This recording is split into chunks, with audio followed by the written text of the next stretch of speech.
لبيك لا شريك لك لبيك إن الحمد والنعمة لك والملك la sharika laka. Karibuni ndugu na jamaa ulimwengu mzima kushirikiana nasi katika maandalizi mazuri ya msafara mtakatifu wa hija mwaka huyu.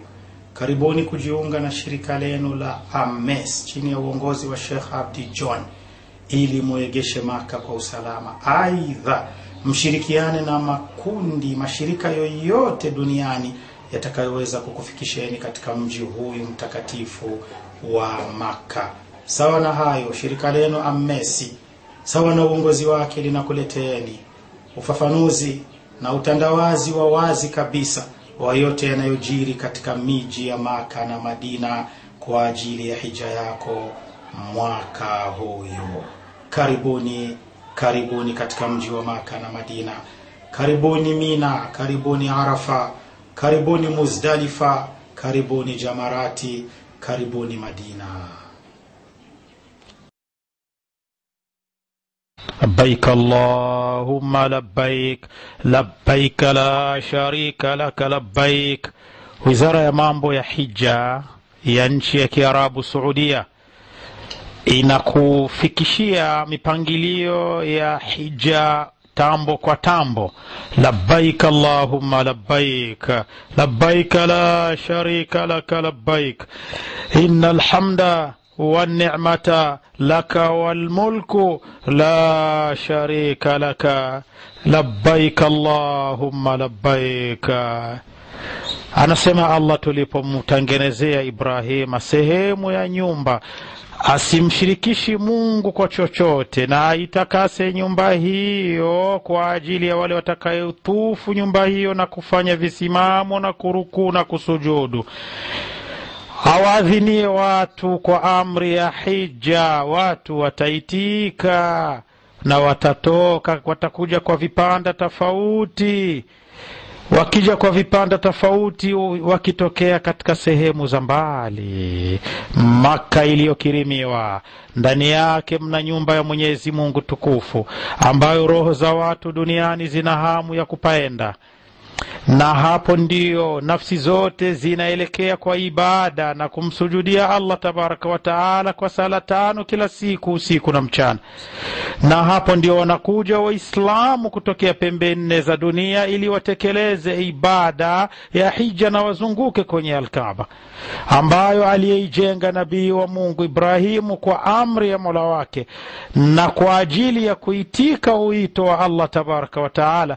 Na hiyo Kaaba, nyumba ya mwanzo iliyowekwa juu ya watu, iwe wamwabudu wenye akili na busara, mbali na ushirikina na fahamu iliyokuwa nzuri. Anasema Allah, hakika nyumba ya kwanza iliyowekwa juu ya watu duniani ni ile ambayo iko Maka kwa uongofu wa watu. Ndani yake kuna alama kubwa za kumjua Allah. Ndani yake ni viganja vya miguu ya Ibrahim. Atakayeingia humo atakuwa chini ya himaya na uaminifu wa Mungu, na Mungu ametoa amri kwa yoyote kuwa na uwezo akahiji katika nyumba hiyo, na atakayekataa basi Allah ni tajiri kwa wote. Alipotaka Allah Uislamu ungae, alimtuma nabii wake Muhammad sallallahu alaihi wasallam kwa dini ya haki ili apambanulie ulimwengu haki na awaweke watu ukweli watoke katika ujinga, na awaelekeze katika ukweli wa ibada za Allah alizozitaka Mwenyezi Mungu akaziumbia majini na watu. Imepokelewa kwa mtume wetu Muhammad sallallahu alaihi wasallam, anasema Uislamu nguzo zake ni 5: shahada ya kumkubali Mungu na mtume kusali mara 5, kutoa zaka, kufunga Ramadhani na kuhiji nyumba takatifu. Hija ni nguzo katika nguzo za Uislamu. Uislamu hauwezi kuenea wa mtu wakati ana uwezo kama atakata kuhiji. Na hija ni nguzo ya 5 katika nguzo za Uislamu, na yenyewe ni wajibu kwa kila Muislamu mwenye akili, mwenye huru, mara moja katika maisha yake, wakati atapokuwa na uwezo wa pesa na nguvu. Na kila mwaka wanafika katika ardhi ya Maka mamilioni ya watu ili kutekeleza ibada hiyo chini ya mipangilio ya wafalme wa Kisaudia, kwa mipangilio mizuri, taratibu nzuri za kujitolea. Saudia imejitahidi kuweka kila kilichowezekana kwa usalama na wepesi wote na mapodozi yote kwa kuwapokea wageni wa Mwenyezi Mungu Subhanahu wa Ta'ala, tangu kufika kwao katika sehemu za ardhi mbili mpaka kumaliza kwao safari zao na kurudia kwao. Na umuelewe wenye mahujaji, kuna mapokezi mengi sana tofauti kwa njia nyingi sana ambayo Saudia imefanya juu ya kukurahisishia wewe kutekeleza ibada hizo. Usisiti, karibu kwa raha na furaha, mgeni wa Mungu mtukufu katika ardhi mbili za Maka na Madina. Anasema Allah tabaraka wa taala, hija ina miezi yake maalum. Yule utakayefaradhishiwa katika miezi hiyo hija, basi jiziwie kutukana, wala usitukani, wala usitoi mabaya, wala usijadiliani ubishi katika hija. Na lolote utakalofanya la kheri Mungu analijua. Tayarisha safari ya akhera ewe mcha Mungu, hakika matayarisho mazuri ni ucha Mungu. Mumuogope Mwenyezi Mungu enyi wenye akili. Mwenye hija ana ibada 3 za nia, zinajulikana kwa sifa, kila moja ina jina lake ili hija iwe sawa sawa. Na hizo hija ni hizi: tamattu ni nia ya kwanza, qirani ni nia ya pili, ifradi ni nia ya 3. Na bora ya nia nzuri ni tamattu, na ndiyo aliyoihiji mtume wetu Muhammad sallallahu alaihi wasallama. Ama tamattu ni mtu anahirimia nia ya umra miezi ya hija, na anafanya umra yake inamalizika kwa kunyolewa. Anasubiri tarehe 8, ananuia hija kwenye yupo, kisha anakwenda kwenye ibada zote za hija na atachinja, na kama hana atafunga siku 3 Maka na 7 nyumbani. Na ama hija ya qirani ni kuhirimia umra na hija kwa nia moja. Anasema labbaika umra wa hajja. Akifika Maka atatufu, kisha atafanya sa'i ya hija na umra, kisha atabaki ndani ya nguo yake ya ihram na manuizi ya ihram mpaka siku ya kuelekea kwenye sehemu za mipangilio ya hija, kueneza zote.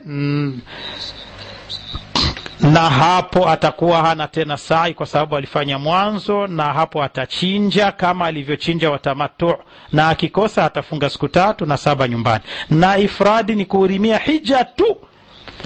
Akifika kwenye mikati anasema labbaika haji. Akifika Maka atafanya tawafu na sa'i, atabaki mwenye ihramu mpaka hija iishe, na hatachinja kwa sababu yeye hakuchanga umra na hija.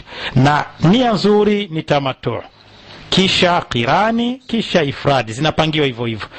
Ewe ndugu, ukitaka kusafiri kwenye mji wa Maka kwa kutekeleza ibada za hija, ni wajibu kwako kuhirimia katika sehemu hizo ambazo aliziweka Mtume Muhammad sallallahu alaihi wasallam.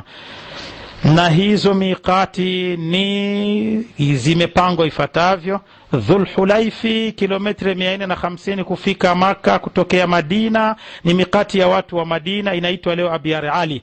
Miqati ya pili ni Al-Juhfa, ni miqati ya watu wa Sham, ambayo leo watu wanahirimia Rabi', kilometre 183 kufika Maka.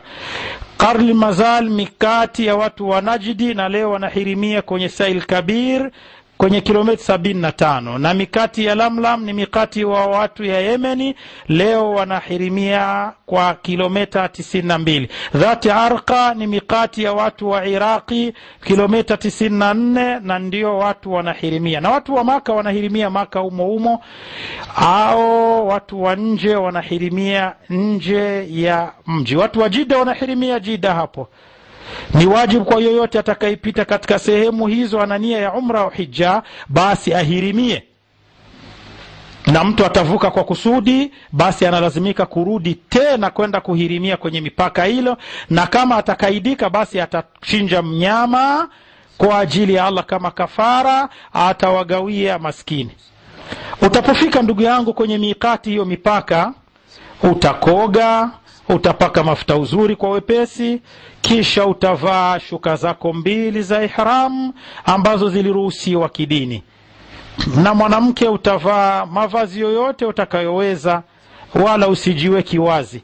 Kisha utanuia tamattu yako kwa labbaika umra, au kiwa unakuja kupitia baharini au ndege, basi waambie madereva usubiri watangaze mikati kwenye ipo, ili usivuki bila kuweka nia, na watangazie watu waweze kuvaa ihram zao.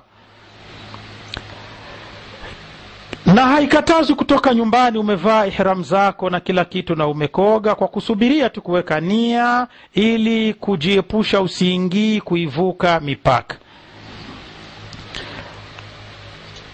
Na hapo kishanuia kwenye mikati unaitika labbaik Allahumma labbaik, unaweka nia labbaik la sharika laka labbaik. Hiyo ndiyo lugha yako utakayokwenda nayo. Ewe ndugu yangu Muislamu, utapokuwa umekwisha itika nia yako labbaika umra au labbaika hajja, umeisha vango zako ukaweka nia au labbaika umran wa hajja kwa yote, basi uelewe umekwisha ingia katika ibada sasa na chini ya utawala wa nia ya nusuki yako. Hapo utajikinga na makatazo yaliyoandikwa, na makatazo miongoni mwao ni haya: usitoi tena nywele kwenye mwili wako. Lakini ikianguka nywele kwa kusudi, kwa bahati mbaya, hakuna kosa. Au ukikata kucha ni makosa, usikati kucha tena hapo. Usipaki mafuta uzuri tena, ni makosa. Labda rehe iliyobaki kwenye nguo zako kabla huko. Usijihusishi na wanyama wadudu ambao wapo. Usikati miti ambayo iko katika miji, na hiyo ni haramu kwa mwenye kuwa muhrim na mwenye sio muhrim. Usiokoti kitu katika mji mtakatifu labda ukijua au ujue mwenye nacho. Usichumbii wewe uliyekushahirimiya, wala usioi, wala usikutani kiwiliwili, wala usiozi mtu madamu umekushahirimiya, wala usitamani, ni makosa. Ni haramu kwa mwanamke wakati umekushahirimiya asivai niqabu wala gaza mikono, labda itokee mazito ya aibu nyingi, lakini si vizuri kuvaa hivyo. Si vizuri ni kuacha uso wazi. Usivai kofia umekushavaa ihram na umekushahirimiya, ama kufunika mwavuli haina wasiwasi yoyote, au kubeba mzigo wako haikatazwi. Na ukiwa utavaa kofia kwa kusahau au kwa ujinga wa sheria, ukijua toa, ndio utakuwa umepatia, wala hapo kutakuwa hakuna tatizo. Usivai kanzu au kitu kilichoshonwa au suruali au shati la juu au kilemba usiweke, au viatu vya kufunika miguu, usifanye hivyo. Labda kama utakosa kikoi unaweza kwa dharura, wala uvae kanda mbili, usivai hofu za kufunika miguu. Inajuzu kwa mwenye kuwa ameshahirimiya kuvaa kanda mbili, pete, saa, miwani, au kusikiliza Qur'ani, kuvaa mkaba, inaruhusiwa hayo bila tatizo yote, ambao utahifadhia vitu vyako. Na inaruhusiwa kugeuza ihram kama zitakuwa zimechafuka, aidha kukoga unaruhusiwa kama mwili utakuwa imebidi. Na wakati huyo nywele ikianguka hakuna tatizo lolote, au kama vile donda likitokea hakuna tatizo lolote. Na hakuna sala maalumu kwa ihram, kwa mwenye alihirimia hakuna sala maalum. Ni lazima kwa mwenye hija alihirimia hija na umra kujilazimisha swala 5 kwa wakati, na hasa kwenye jamaa, na kujiepusha na madhambi na maaswi na mambo yatakayowaudhi wengine. tayari msafari watu umefikia katika ardhi takatifu ya Maka, ambapo kuna nyumba takatifu. Inapendeza kwa wewe ulihirimia kabla ya kwenda msikitini ukoge kabla ya kuingia msikitini, na wakati utapofika msikitini utaingiza mguu wako wa kulia mwanzo uombe dua a'udhu billahi al-azim wa wajhul karim wa sultanihi al-qadim minash shaitani ar-rajim Allahumma iftah li abwaab rahmatika. Dua ya kuingia msikiti na misikiti yote ambayo unataka kuingia ndio dua ya kuingia. Kisha uingie msikitini, unaelekea kwenye al-Kaaba ili ukaifanya ibada ya tawaf. Katika sunna ni kuacha bega limoja wazi la kulia. Kuliacha bega la kulia wazi, la kusoto unalifunika mfano huyo, ndivyo inavyoruhusika. Kisha inapendeza, imechukuliwa sheria kuzunguka Kaaba mara 7 ukianzia kwenye jiwe leusi hilo. Ikiwa utaweza kulibusu, sogea ulibusu, wala usiwaudhi watu, usisukumani. Na kama haiwezekani, basi jiepushe na hayo, kwa kuwa kusukumana na kupigana ni makosa. Na hapo inatosha kuashiria tu lile jio kwa mkono wako, na ukisema Allahu Akbar, kisha unaanza kuzunguka al-Kaaba ukimtaja Mungu na dua zako na istighfar na malalamiko yako kwa Allah na salati ala nabii na kusoma Qur'an, bila kuinua sauti wala kuwaudhi watu. Na sio kuinua sauti zitawashawishi watu wengine wenye wako wanatufu. Utapofika ndugu yangu kwenye rukni al-Yaman, ipe salamu, iguse kwa mkono wako kama kutakuwa wepesi, wala usilinganganii wala mpaka kulibusa kama wanavilingangania wengine, wanakhalifu sunna ya Mtume. Na kama hakuna wepesi kulifikia, basi pita bila kuliashiria. Katika sunna ukilifikia ili pembe, basi anza kusema dua hii: Rabbana atina fid dunya hasana wa fil akhirati hasana wa qina adhaban nar. Unakariri dua hiyo, ndio kufikia kwenye tena jiwe leusi. Unakuwa umehesabu turu ya kwanza, unainua tena mkono Allahu Akbar, kisha unazunguka mpaka turu 7. Kama vile ni sunna kuzunguka kwa turu 3 za mwanzo, unaweza kwenda unakimbia taratibu kwa wanaume, sio wanawake. Kuna baadhi ya makosa yanatokea mahajaji wanafanya wakati wa kuizunguka al-Kaaba. Miongoni mwayo ni kuingia katika fondation iliyokuwa hapo mnaiona, eti umezunguka al-Kaaba. Hapana, zunguka nyuma ya fondation hiyo, kwa sababu ukipita mle umepunguza tawafu yako na utakuwa umeingia ndani ya Kaaba, kwa sababu hiyo fondation ni Kaaba. Na pia katika makosa ni kuziashiria na kuzibusu pembe zote za al-Kaaba, ni katika makosa. Aidha makamu Ibrahima kwenda eti ukaibusu au ufanye hivi, hayo yote hayajuzu, ni katika uzushi ambao haukuwa kwenye sheria wala hakuyafanya Mtume wetu Muhammad sallallahu alaihi wasallam. Na hairuhusiwi kuinua sauti wakati wa kutufu al-Kaaba, kwa sababu ndani yake kuna kuvuruga ibada za wenzako. Na makosa mengine ni kusukumana na wanawake na wanaume bila huruma, na hasa katika kuisogelea al-Kaaba, miongoni mwa makosa. Na hapo utakuwa umemaliza kutufu. Kitu cha mwanzo utaharakia ni kuvaa nguo zako, na katika sunna zilizopokelewa baada ya kutufu ni kusali rakaa 2 nyuma ya makamu Ibrahim kama utapata wepesi. Na kama itakuwa nzito, sali rakaa 2 hata msikitini kokote kwenye kuna wepesi. Rakaa ya kwanza soma baada ya alhamdu qul ya kafiruna, na rakaa ya pili baada ya alhamdu soma qul huwallahu ahad. Aidha unaweza ukasoma sura zozote na hakuna wasiwasi yoyote baada al-Fatiha.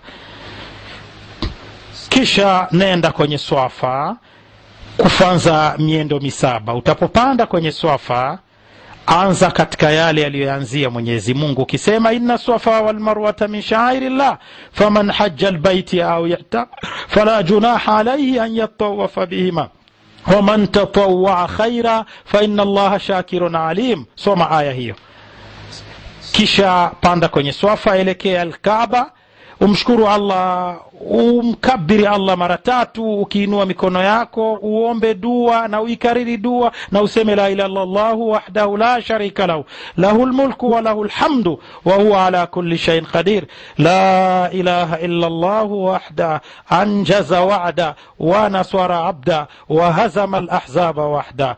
Hilo ni neno ulikariri mara 3 katika mafunzo, kisha uombe dua zenye unaweza, na ukipunguza chini ya hayo hakuna kosa lolote. Wala usiinue mkono wakati wa kuashiria kuanza sayo yako, ni katika makosa yanayofanywa na mahujaji wengi na mu'tamirin. Toka Swafa sasa ukielekea Marwa, na hapo ukiomba dua ambazo unazoweza na dhikri na mengineyo unayoyajua. Ukifika kwenye taa za kijani hizo, basi kimbia kambio kadogo, na hayo ni kwa wanaume, hapana wanawake, mpaka kufikia kijani nyingine taa, na hapo utatembea tena kawaida ukiomba dua na ukimtaja Allah. Utapofika Marwa, elekea tena Al-Kaaba, uyaseme yale uliyoyasema kule kwenye Swafa, isipokuwa aya usiisomi, kisha urudie tena Marwa, urudie Swafa, utoke Marwa urudie Swafa. Uelewe kutoka Swafa kwenda Marwa ni turu, kutoka Marwa kurudi Swafa ni turu.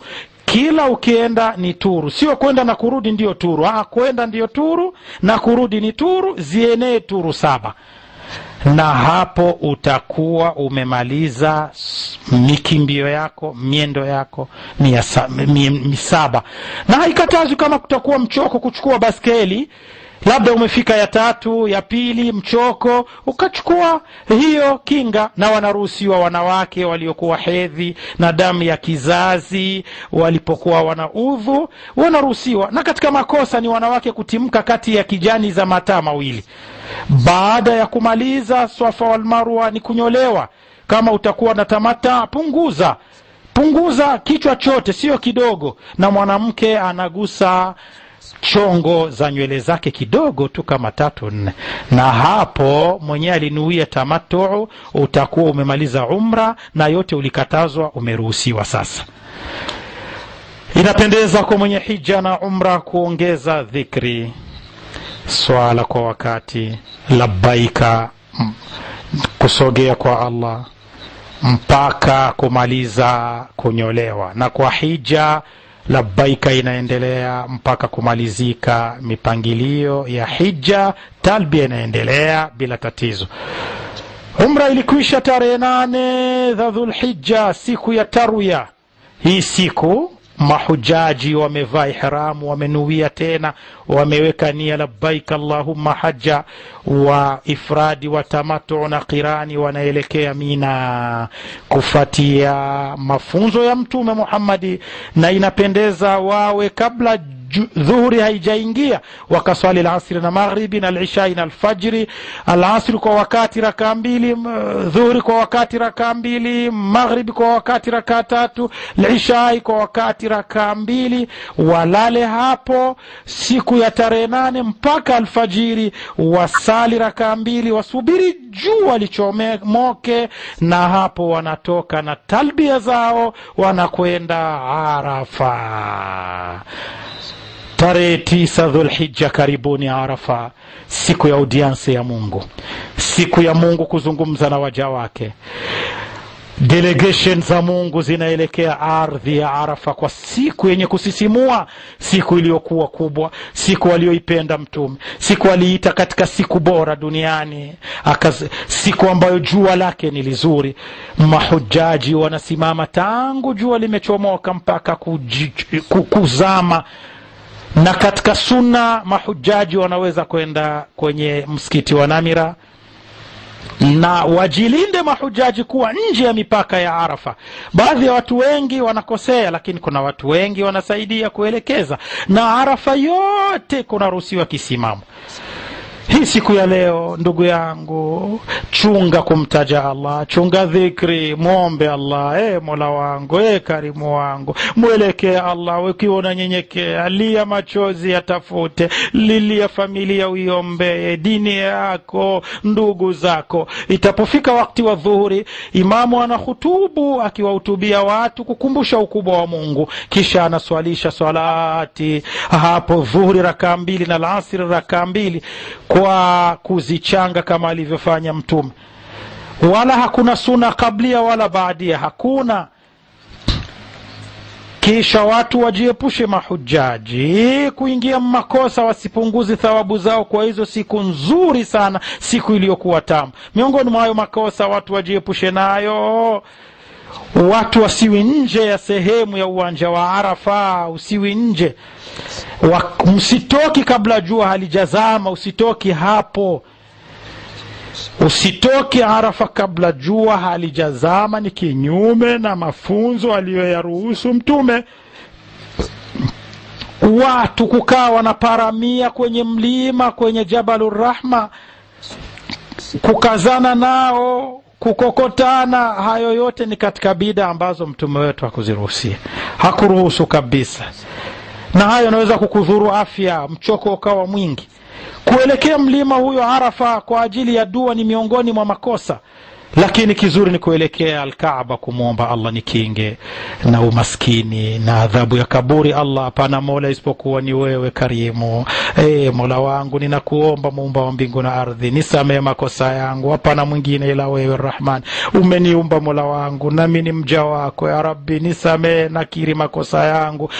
Mola wa mbingu na ardhi, Rabbul Musta'ani, Allah nitengenezee mazuri, nikinge na shari za nafsi ya Rabbal Kaaba. Ipokee hija yangu, wasamehe watu wangu, nirahisishie umma wangu, nizawadie hija, wazawadie wengine.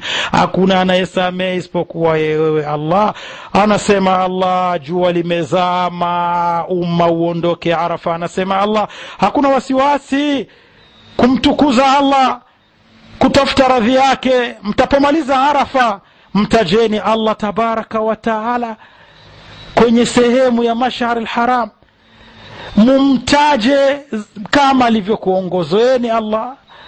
Allahu akbar, Allahu akbar, Allahu akbar, Allahu akbar. Na hata kama kabla mtakuwa mmepumbazika, lakini msogeleeni Mwenyezi Mungu Subhanahu wa Ta'ala. Allahu akbar wa labbaik Allahumma, labbaik Allahumma, labbaik la sharika laka, innal hamda wan ni'mata laka wal mulku. Muombeni Mungu msamaha, hakika Mungu ni mwenye kusamehe. Jua limezama tarehe 9. Delegation za Mungu zinatoka sehemu ya Arafa, wanaelekea Muzdalifa ili wakasali maghribi na al-isha, rakaa 3 za maghribi na 2 za al-isha, kwa adhana moja na iqama 2. Hapo Muzdalifa ni kulala. Mtamshukuru Allah mkimtaja na dua zake kwa wema aliyokupeni kukamilisha ibada ya Arafa. Mkiwa hapo, si vizuri, katika makosa mnayoharakia ni kunyanyuka kuokota mawe. Ni miongoni mwa makosa kabla haijasaliwa maghribi na al-isha. Sio jambo lizuri, acheni hivyo. Mawe yakachukuliwe Muzdalifa, sio Arafa, kule ambapo watu watasalia maghribi na al-isha. Katika sunna ni kulala Muzdalifa hapo nje mpaka mswali alfajiri, ila wameruhusiwa wanawake na madhaifu na wazee, wanaweza kwenda usiku, katikati, mwisho wa usiku. Utaposali alfajiri haji, inapendeza usimame Mash'ar al-Haram, ni kamlima kako Muzdalifa au sehemu yoyote Muzdalifa, uelekee qibla, uongeze dhikri ya kumtaja Allah na takbir na talbia na dua. Ukitapomaliza, basi unaweza kuokota mawe 7, makubwa kidogo na si makubwa, tudogo kama tuchangarao, na mengine unaweza kuokota hata Mina. Na hapo ni siku ya al-Eid. Siku ya al-Eid we hutosali al-Eid, wanasali wengine. Mnaelekea Mina kutoka Muzdalifa. Utapofika Mina, nenda kwenye Jamratul Aqabatil Kubra, iko karibu ya upande wa Maka. Utapofikia hapo, utasimama labbaika, unaisimamisha sasa, imekwisha. Na hapo utatupa mawe, ukitupa limoja Allahu akbar, Allahu akbar ya ene, kisha utachinja, na ni sunna ule kidogo na uwape maskini. Kisha utanyoa nywele zako. Kipara ni bora kuliko kupunguza, na kupunguza imeruhusiwa. Na mwanamke unaweza kugusa tu wa juu, sio kunyoa nywele za mwanamke. siku ya tarehe 10 yaumul Eid al-Akbar, siku ya Eid kubwa, siku ya tarehe 10 ya mahujaji kuchinja, na dunia nzima inachinja, inamwaya damu. Eidul mubaraka wa kullu amin wa antum bikhairi. Allahu akbar walillahi alhamdu. Dunia nzima waislamu wanaelekea kwenye swala ya Eid, na mahujaji wako sehemu za ibada zao, wakiwa dunia nzima wanafurahi kwa neema ya kupokea neema kama hizo, wakijisogeza kwa Allah tabaraka wa taala. Na ni siku ya kuchinja kwa watu tofauti, kumwaya damu kwa ajili ya Allah. Miongoni mwa siku nzuri ni siku hiyo.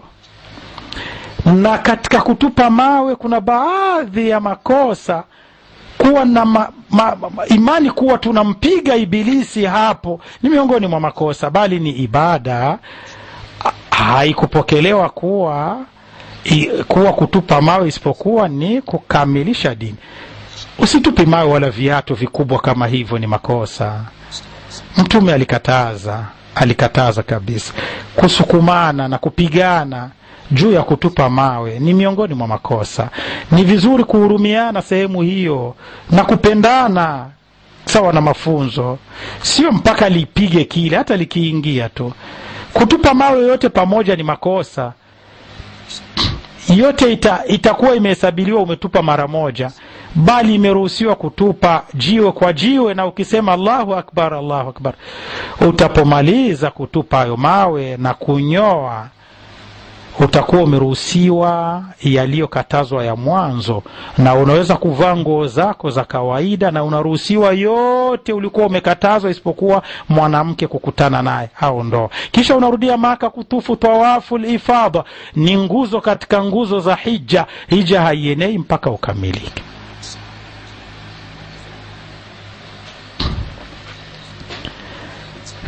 Na hapo unarudia tena Al-Kaaba kwa wewe uliokuwa mutamattu, kueneza tena tawafu yako nyingine kwa nia ya hija, kuikamilisha kwa kuwa ni nguzo miongoni mwa nguzo za hija. Utapomaliza tawafu ifadha, unaruhusiwa sasa yote, hata mke wako. Utarudi Mina kukaa heko na kuishi heko siku 3. Siku ya tarehe 11 ya Kiislamu, 12 ya Kiislamu, usiku wa tarehe 13 ya Kiislamu, au siku ya 11 na 12 tu, kama alivyosema Allah, mtajeni Mwenyezi Mungu katika siku zinazoisabilika sehemu ya Mina. Mwenye atakuwa na haraka akakaa siku 2 Mina, mausiku 2, hakuna kosa. Na mwenye atakuwa amechelewa akaongeza siku ya 13, hakuna kosa kwa mwenye kumwogopa Allah. Mwogopeni Allah na muelewe kama kwake Allah ndiyo mtarudia. Allahu akbar. Ni wajibu kwa mwenye kuwa hija Mina, siku zote utakuwa pale kwenda kutupa mawe, na kwenye jamara zote 3, na unasema Allahu akbar katika kutupa. Na sunna baada ya kutupa jamara ndogo na ya katikati, kuelekea kibla, kuinua mikono, kumuomba dua Mwenyezi Mungu, dua unazozitaka. Hiyo jamra al-Aqaba, khata ya kwanza ile kubwa, usiombi dua. Mwenye atataka kukaa siku 2, ni wajibu kuzipiga zote hivyo vinguzo kwa kila siku zote 3. Kisha ukikaa siku 2, uwahi kutoka Mina kabla jua halijazama. Jua likizama ungali hapo, ni lazima ulale tena, ueneze siku ya 13 na utupe kwayo siku ya 13 mawe. Na hapo utakuwa umemaliza msafara wa Mina na kurudi Maka. Msafara wetu unaturudisha tena Maka kutoka Mina, na kwenda kutekeleza, kungojea safari itapofika ni kufanya tawaful wadaa. Hautotoka Maka na hautoiaga Maka baada ya kumaliza hija yako yote kwa nguzo zake na wajibu wake na suna zake, yote yamekwisha. Iwe ahadi yako ya mwisho we haji kuiaga Al-Kaaba. Anasema Mtume, usiagi mmoja wenu asiagi Maka mpaka ahadi yake ya mwisho akaiage Al-Kaaba. Kaaba, na tawafu ya kuaga ni lazima kwa kila aliyehiji isipokuwa mwenye yuko kwenye haidh au nifasi. Mwenye yuko kwenye hedhi na nifasi wanasamehewa. Na hiyo tawafu ni kuzunguka al-Kaaba na kusali rakaa 2, kisha umemaliza Maka, tumeiaga, tunaelekea Madina. Maka imekwisha, tunakwenda Madina, sehemu aliyohamia mtume wetu Muhammad sallallahu alaihi wasallam. Akasema safari ya Muislamu ya uchamungu isifungu ila sehemu 3, na hii ni moja katika sehemu 3 alizoziashiria mtume. Usiifanye safari ila misikiti 3: msikiti wa Baitul Haram, msikiti wa Maka, msikiti wa mtume na Masjid al-Aqsa. Hizo ndio sehemu za safari ya kiimani. Kutembelea msikiti wa mtume sio sharti ya hija, wala haina relation yoyote na hija, lakini inapendeza tu kwa mtu aliyefika Maka akazuru mji wa Madina. Kwa yoyote ambaye Mungu alikupa wepesi wa kufikia mji wa Maka, iliyoje raha na furaha, iliyoje sunna kwako kwenda kufanya ziara mji wa Madina na kusalia hemo. Mtume anasema swala moja katika msikiti wa mtume ni swala 1000 ya misikiti yetu mingine isipokuwa msikiti wa Masjid al-Haram. Sala ya msikiti wa Maka ni 100,000 ya misikiti mingine. Kisha utamsalimia mtume ndani ya msikiti huyo. Ndugu yangu, utapofika katika msikiti wa mtume, ingia kwa mguu wako wa kulia, mtaje Mwenyezi Mungu, umsalie mtume Muhammad sallallahu alaihi wasallam, kisha umuombe Mwenyezi Mungu akufungulie milango ya rehema katika kuingia katika msikiti yako, ukisema a'udhu billahi al-azim wa wajhil karim wa sultanil qadim minash shaitanir rajim, Allahumma iftah li abwaaba rahmatika. Kama vile inapendeza katika kuingia misikiti mingine dua hiyo. Ukishaingia katika msikiti huyo, swali rakaa 2 maamkizi ya msikiti, na ingependeza ukasalia hapo kwenye raudha. Ukisalia hapo umesalia peponi. Kisha nenda kwenye kaburi ya mtume, simama mbele yake, ukimtizama umtolee salamu mtume kwa adabu na sauti ya adabu, ukisema assalamu alayka ayuha nabiyyu wa rahmatullahi wa barakatuh, Allahumma atihi alwasilata walfadila wab'athuhu almaqama almahmud alladhi wa'ata, Allahumma ajzihi an ummatihi afdal aljazaa. Kisha nenda kulia kwako, mkono wa kulia kidogo, utasimama ni kaburi ya Bakr Siddiq radiyallahu anhu. Mtolee salamu wa Bakr Siddiq, muombe dua, munaradhi na msamaha kwa Allah. Kisha sogea tena kulia kwako, ni kaburi la Umar ibn al-Khattab, muombe dua, mtolee salamu, muombe msamaha na rehema kwa Allah tabaraka wa taala. Hao ni vigogo wa imani, Wengine wanafanya makosa kwenye makaburi hayo. Baadhi ya makosa ni kutaka kuparua kaburi hizo, ni kuziomba dua. Miongoni mwa makosa kungangania hayo milango, kuzielekea kaburi kwa kuomba dua, hiyo wanaziomba kaburi. Lakini katika dini ni kuielekea kibla kuomba dua. Ni sunna kutembelea hayo makaburi ya watu wa Baqi' ambayo walizikwa maswahaba wengi, akiwemo khalifa wa 3 Uthman ibn Affan alizikwa hapo, waombe dua. Na pia unaweza kutembelea makaburi ya Uhud ambapo alizikwa kiongozi wa mashuhada Hamza ibn Abi Talib, waombe dua kama alivyofunza mtume Muhammad sallallahu alaihi wasallam. Yuko hapo, waombe dua, salamu alaykum ala diyari minal mu'minina wal muslimina wa inna insha Allah bikum lahiqun, nasallallahu lana wa lakum al afia. Amani iwe kwenu nyinyi watu wa makaburi, tunakuombeeni msamaha na sisi tuko nyuma. Kama vile ni inapendeza ukiwa hapo Madina, uende kwenye msikiti wa Quba, msikiti wa kwanza uliojengwa ndani ya Uislamu, utembelee na usaliemo kama alivyofanya mtume Muhammad sallallahu alaihi wasallam, na akapopiza hayo. Hakuna Madina baada ya ziara hizo msikiti wala fasi ambazo zimepewa sheria kwenda kutembea. Usichoki ukajibebesha mazito eti ulitumwa ukakokota mengine. La, inapendeza kwa mwenye alikushahiji ukirudi nyumbani ukumbuke yote uliyofanya katika hija yako, yote uliyofanya maasi ujiepushe nayo, ujikinge nayo, kwa kuwa umekuwa mtukufu, una visa mkononi ya kuipata kheri na pepo ya Allah. Ujiepushe na kila kibaya na uwe mtu aliyekuwa mzuri, uwe mcha Mungu, na ushirikina uuzike, uzinifu na ulevi na maasi, utesi na maneno mabaya. Tunakutakia hija njema. Karibuni tena, karibuni tena, karibuni tena wageni wa Mungu mara nyingine tena katika nchi ya Saudia. Labbaik Allahumma labbaik, labbaik la sharika laka labbaik. Ni hapo tumefikia hitamu ya yale tuliyojaliwa na Mungu kuwekeni wazi, sawa na msafara wote ulivyojiri na ulivyokwenda chini ya misingi ya imani ya Uislamu. Shukrani zetu ni kwa shirika lenu la Kiislamu AMES chini ya uongozi wa Sheikh Abdi Joni. Muwe nasi, muwe na mashirika mengine ya Kiislamu, kokote chaguo lako, lakini ufike Maka tu. Karibuni Maka. Allah.